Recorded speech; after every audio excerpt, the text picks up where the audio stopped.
देवादिदेव खचाराक्षि नेमिनाथ भगवान की। गुरुनाम गुरुआचार्य भगवान श्री ज्ञान सागर जी महाराज के। संत श्रोमणी आचार्य भगवान गुरुदेव श्री विद्यासागर जी महाराज की। परम पूज्य निराभक श्रमण मुनि वीर सागर जी महाराज की। समस्त मुनि संघ की। अभी सभी लोग अपने अपने विचार अभिव्यक्त कर रहे थे। बड़े अच्छे विचार आप लोगों के लग रहे थे। जीवन में जब गुरु की सन्निधि मिल जाती है, गुरु का सानिध्य मिल जाता है, नियम से मानना, वहीं से हमारा जीवन बदलना शुरू होता है। आप लोग अपने 6-7 महीने के अनुभव को सुना रहे थे। सुनकर के प्रसन्नता हुई।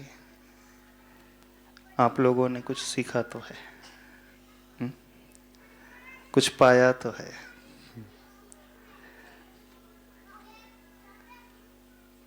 अभी आप सुस वाले, पुणे वाले जैन समाज के लोग ही अपनी अपनी अभिव्यक्ति कर रहे थे, पर हमें भी बहुत अच्छा लगा पूना में आकर के।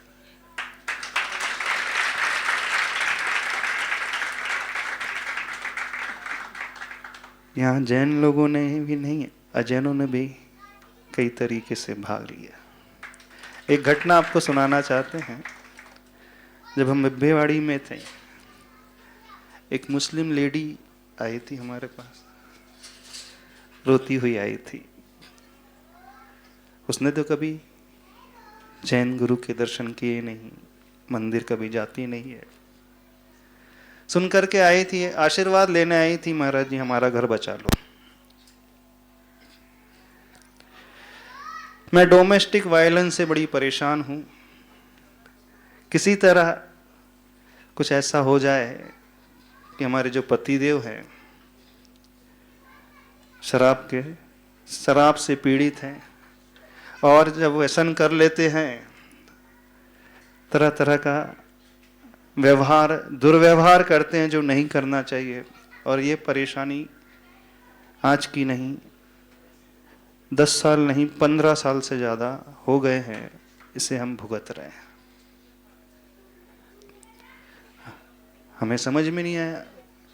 पहली बार अन्य धर्म के लोग तो आए, लेकिन भारतीय संस्कृति में जो भगवान के ऊपर विश्वास रखते, गुरु के ऊपर विश्वास रखते हैं, लेकिन जो प्रभु के ऊपर विश्वास ही नहीं रखते, मूर्ति को मानते ही नहीं, ऐसे लोग आकर के कुछ निवेदन कर रहे थे तो बड़ी प्रसन्नता हुई।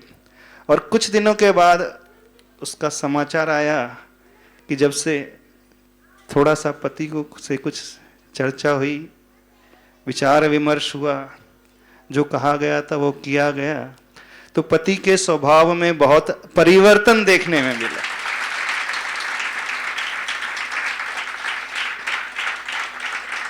दूसरी घटना ब्रह्मचारी राहुल भैया बता देंगे। हैदराबाद से एक फोन आया भैया जी के पास। क्या नाम बताया था उन्होंने? हैदर अब्बास। हाँ, फोन आया हमारे पास, लेके आया, महाराज जी कुछ पूछना चाहते हैं आपसे, कुछ जानना चाहते हैं। तो कहने लगे, वो थे तो नहीं, उन्हें वॉइस अपनी रिकॉर्डिंग भेज दी कि मैं बड़ा परेशान हूँ, आर्थिक रूप से बड़ा समस्या से घिरा हूँ, इतने साल हो गए मेरा व्यापार नहीं चल रहा है। हाँ, वो महाराज सबसे बोलना कुछ उपाय बताए। हाँ, व्यापार चल ही नहीं रहा, जिस काम में हाथ डालता वही नुकसान लग जाता है। कोई तो उपाय बताए जिससे हमारा व्यापार चलने लगे। बड़ा घाटा लग रहा है, कर्ज पे कर्ज होते चले जा रहा है, लेकिन कोई प्रकार का समाधान निकल नहीं रहा। बहुत प्रयास किया, बहुत जगह गया, कुछ मिल नहीं रहा। जब लोग इस प्रकार की बात रखते हैं तो लगता है कि आस्था का विषय है।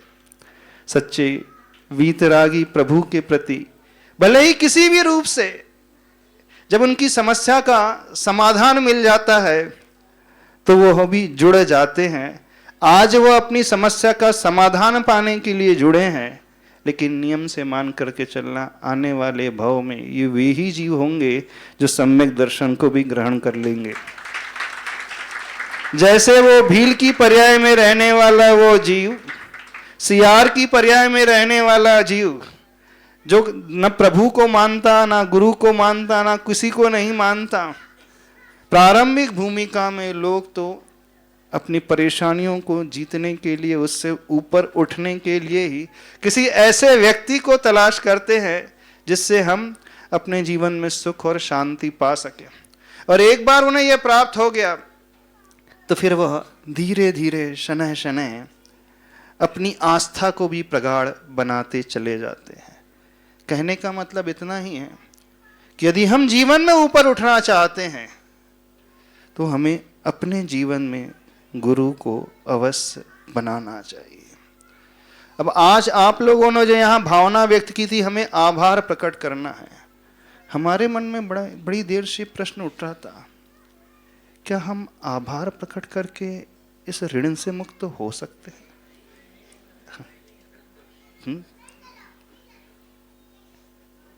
जो गुरु ने हमें दिया है, आचार्य भगवान ने हम सबको दिया है,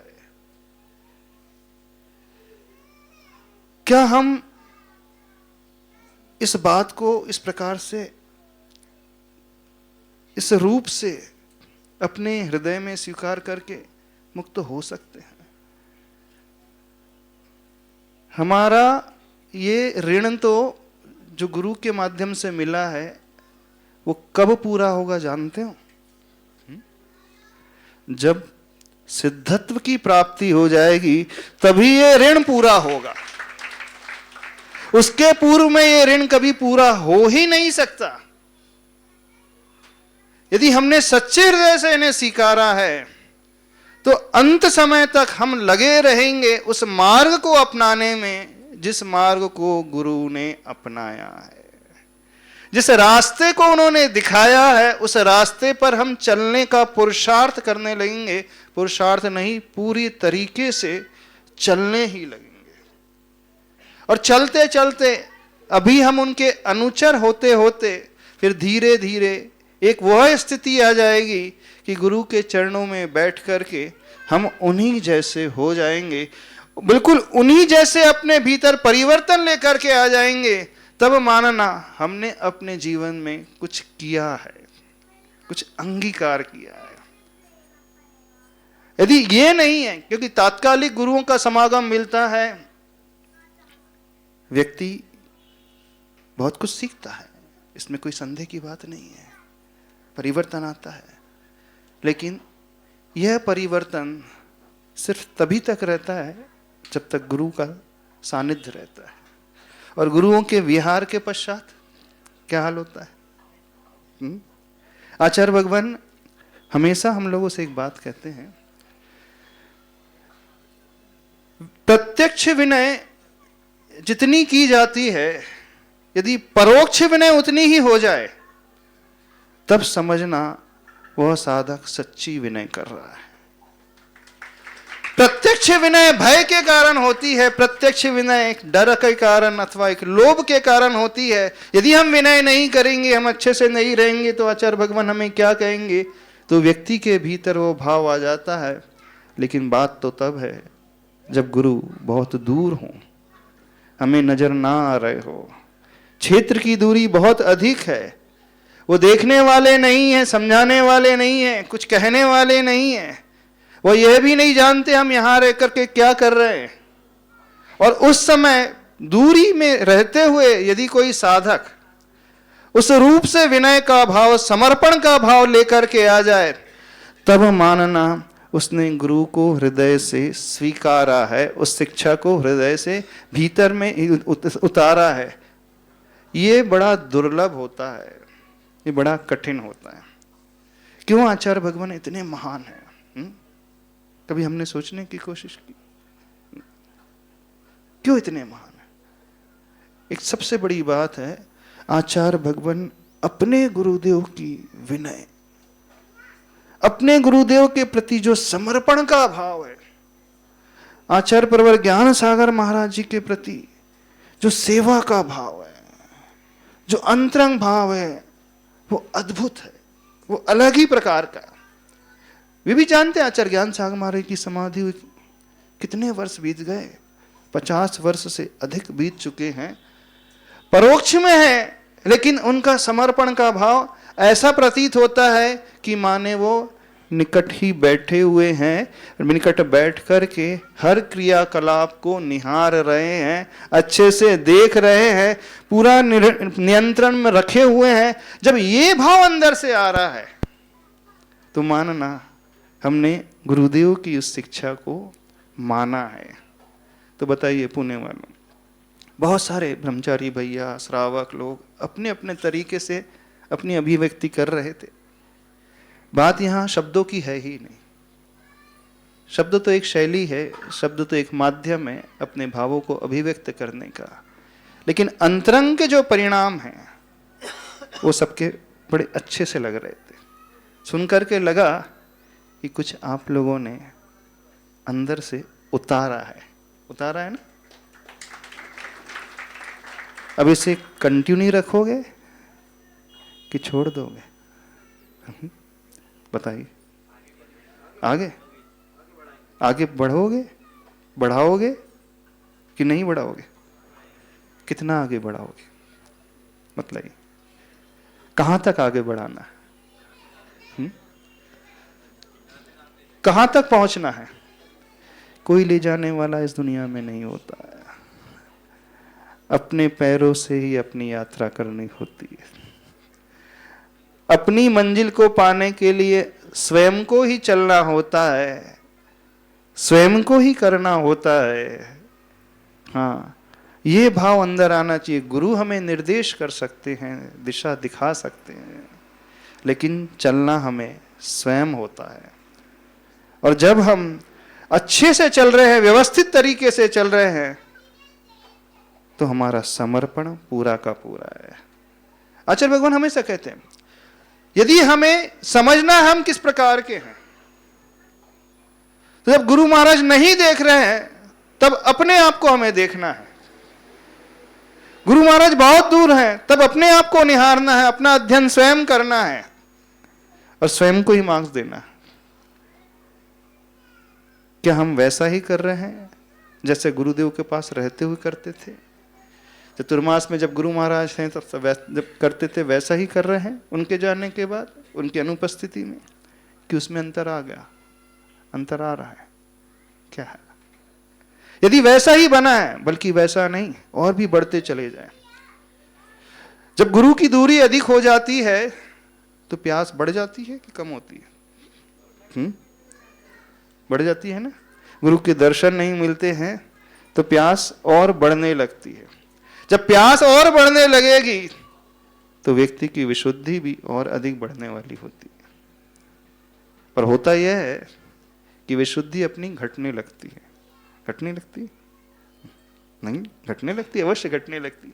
यदि घट रही है तो अभी पूरा का पूरा वह भाव हृदय में उतर करके नहीं आया है।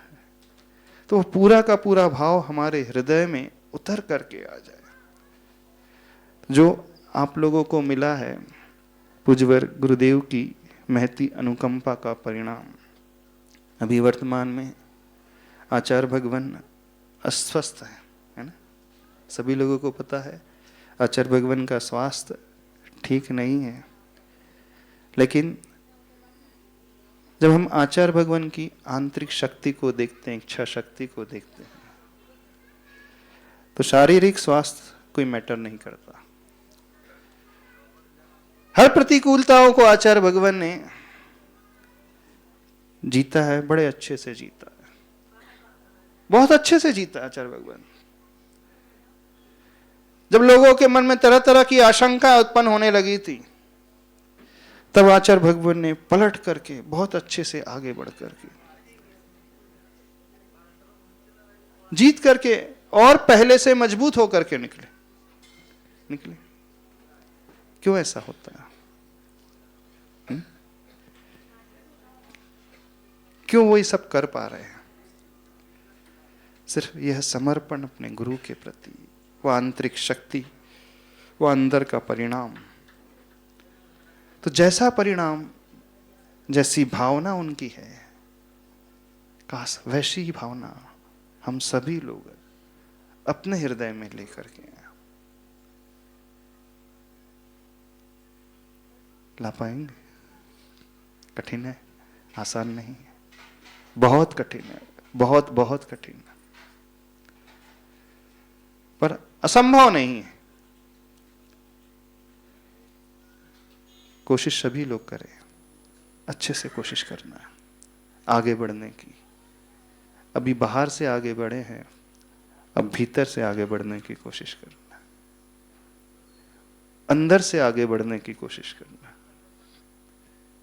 वही स्थायी रहने वाला है, बाहर का अस्थायी रहने वाला है। बाहर का छूट जाता है, वो साथ नहीं जाता है। हाँ, लेकिन सहयोगी अवश्य होता है, प्रेरक अवश्य होता है। वह हमें प्रेरणा देगा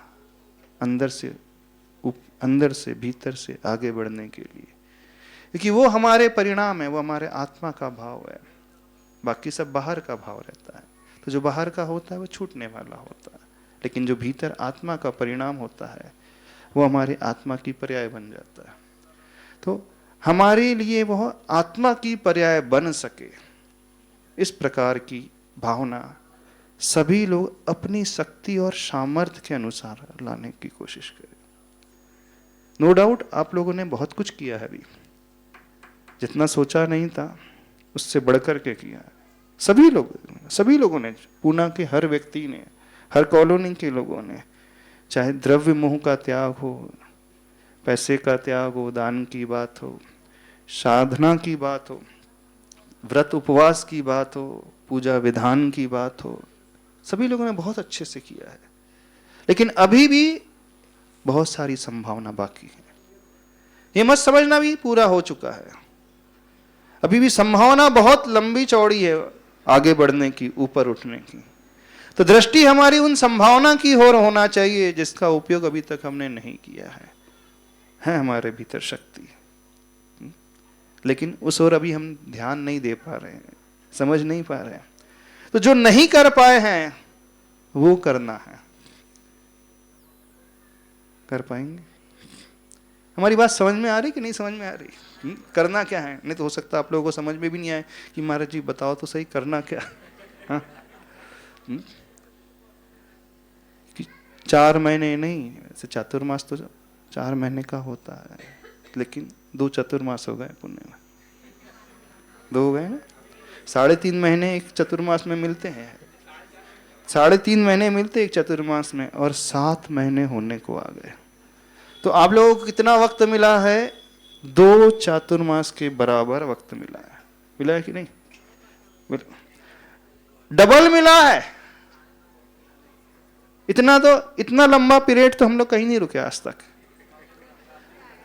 एक वो काल अलग था जो कोरोना का काल था, वो तो लॉकडाउन का पीरियड था, उस समय रुकना पड़ा था। लेकिन जब कोई ऐसी बाहर की प्रतिकूलता नहीं हो और इतना लंबा रुकना पड़े, तो आप लोगों का पुण्य, तीव्र पुण्य का, साथी से पुण्य कर्म का उदय था, उसका परिणाम है। सोच रहे थे विहार करना है, लेकिन न जाने संयोग से कुछ ऐसे कार्यक्रम आते ही जाते और यहाँ पर रुकना हो ही जाता है। अब एक कार्यक्रम जो आ रहा है संत निवास का, शिलान्यास का कार्यक्रम, अभी तो टेम्पररी शिलान्यास, टेम्पररी संत निवास में रह रहे हैं। अभी तो अपन कितने महाराज जी आए थे पुणे, सब मिला करके 9 का संघ है, सुनने में आ रहा 2 और आ रहे हैं। 9 2 9 और 2 11 नहीं होते? 9 2 11 नहीं होते? होते ना 11?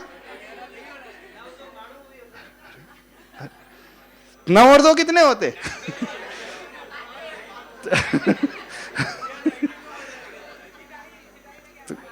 11 है तो पुण्य तो बहुत है। ऊपर वाला जब भी देता छप्पर फाड़ के, छप्पर फाड़ करके मिल रहा है। अच्छा, पचा पाओगे कि नहीं? खाना इतना महत्व नहीं रखता है, रस जो है पचाने से बनता है, डॉक्टर साहब से पूछ लेना। हाँ, ऐसे कल्याणमल जी बहुत अच्छा काम करते हैं करुणा के क्षेत्र में, जीवदया के क्षेत्र में। जब उस दिन महामस्तका का कार्यक्रम था तो उनकी भावना थी पंछियों के लिए अस्पताल, यहाँ हॉस्पिटल बनाने की उनकी भावना है। हमेशा से जीवदया के क्षेत्र में लगे रहते हैं। तो ऐसी ही करुणा अनुकंपा की भावना, क्योंकि आप लोग जो श्रावक की भूमिका में, उस भूमिका में रहते हुए, जीव दया ही एक ऐसा कार्य है जिससे आपका प्रायोगिक धर्म, सक्रिय सम्यक दर्शन वाला धर्म जो है, जो आचार्य भगवान की भावना है, वो नजर आता है।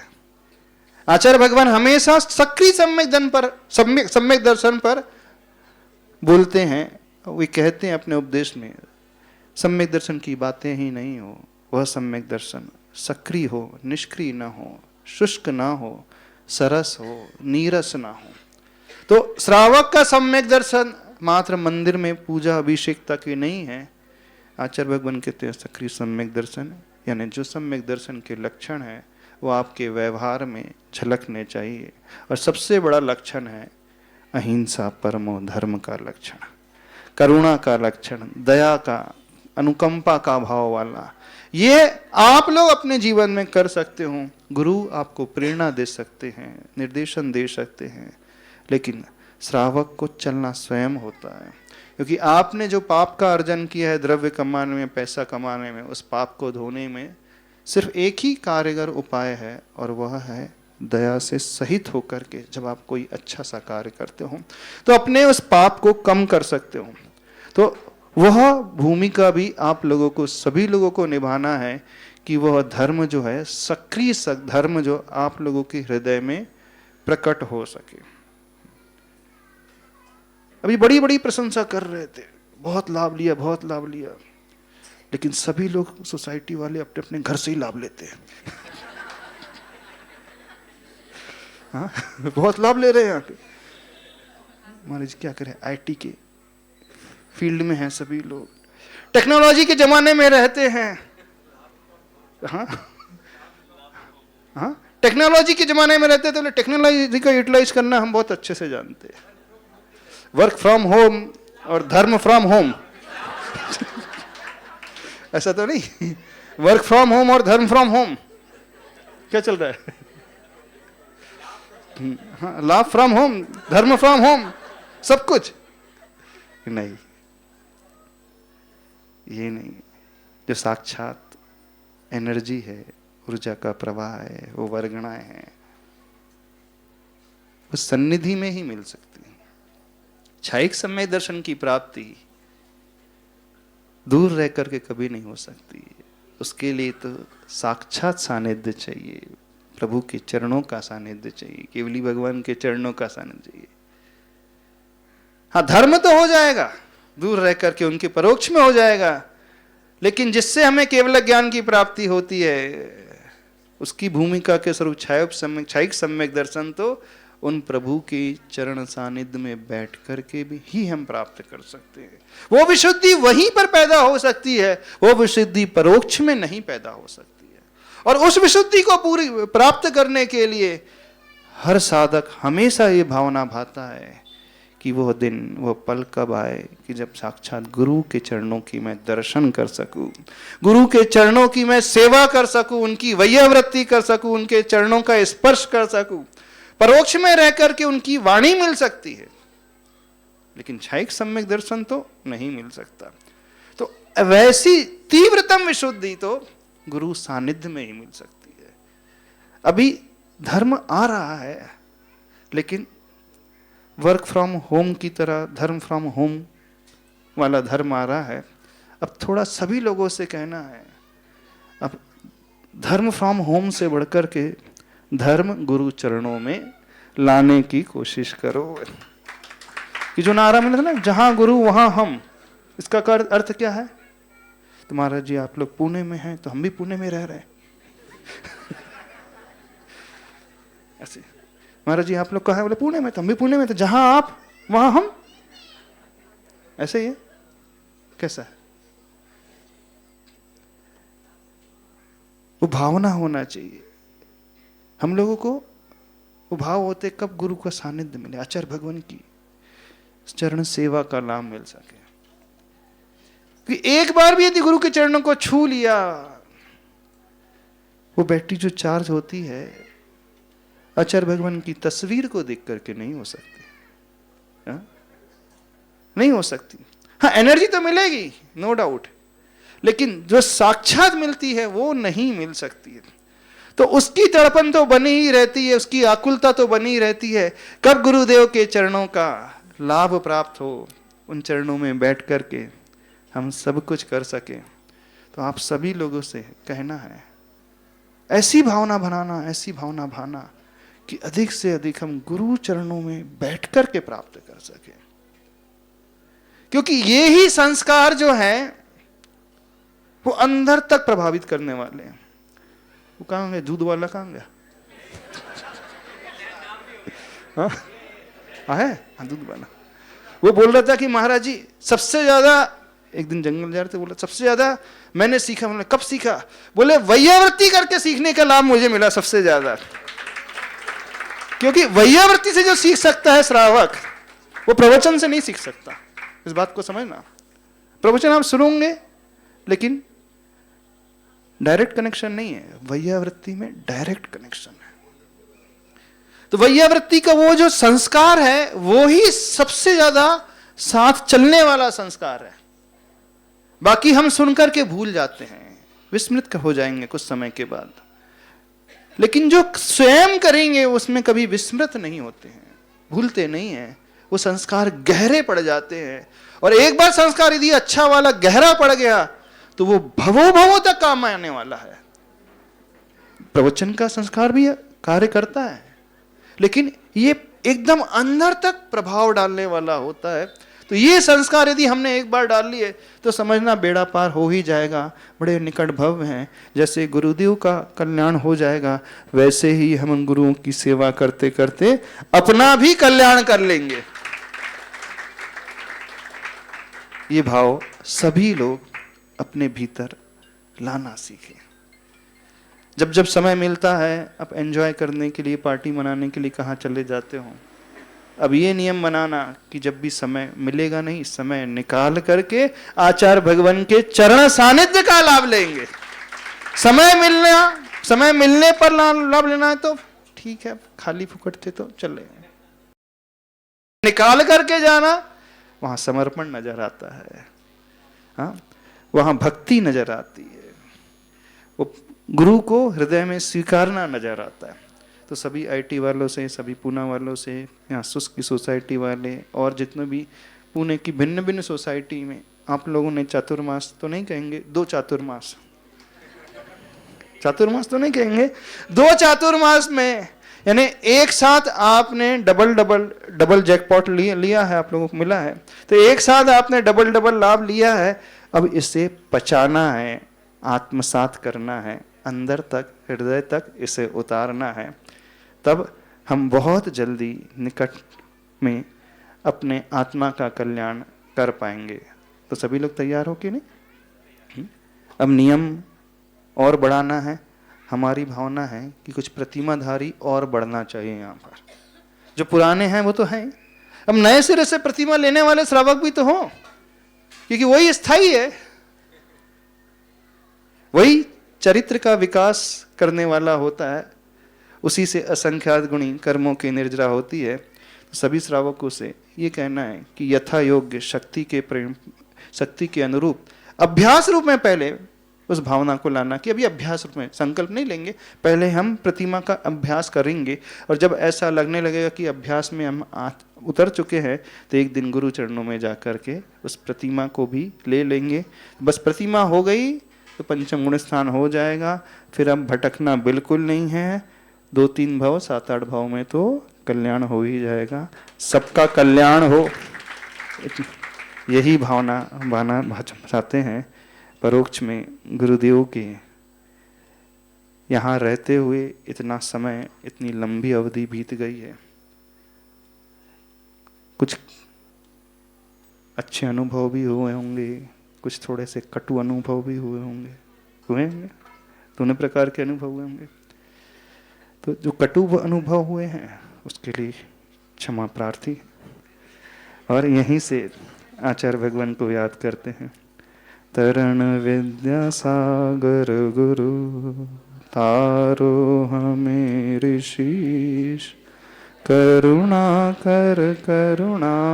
करो कर से दो आशीष, यही प्रार्थना आपसे अनुनय से कर जो। पग पग बल पल मड़ चनु, गुरु चरण की ओर मोक्ष महल की ओर। संत शिरोमणि आचार्य भगवान गुरुदेव श्री विद्यासागर जी महाराज की। परम पूज्य